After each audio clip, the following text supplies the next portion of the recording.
Bonjour tout le monde, comment allez-vous?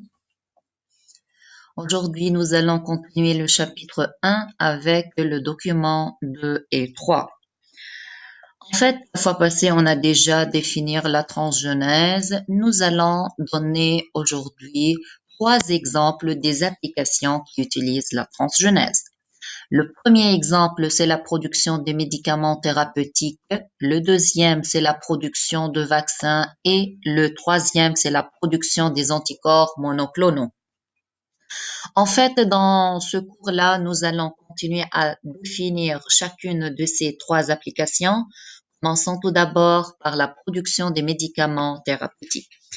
Lorsque j'utilise la transgenèse, je l'utilise dans le but de produire des médicaments thérapeutiques pour les utiliser dans la pratique médicale. C'est quoi? C'est-à-dire, je produis une protéine pour guérir un malade, un patient d'une maladie. Le premier exemple, l'insuline qui est utilisée dans le cas de diabète et qui est la première protéine utilisée ou bien produite par cette technique. Le deuxième exemple, c'est le HCG. C'est une hormone qui est administrée aux individus possédant une taille très petite, ce qu'on appelle le nanisme.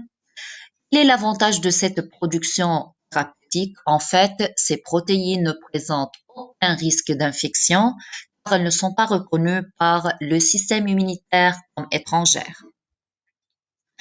Passons maintenant au document 2 qui représente la technique de cette production. La même chose que la transgenèse normale, isolement à partir d'une cellule humaine, clivage du plasmide de la bactérie Escherichia coli, introduction et à la fin on obtient un plasmide recombinant.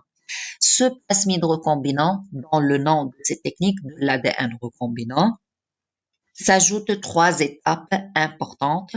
La sélection des bactéries seulement recombinant, de la multiplication de ces bactéries et enfin purification des protéines qui sont administrées aux patients.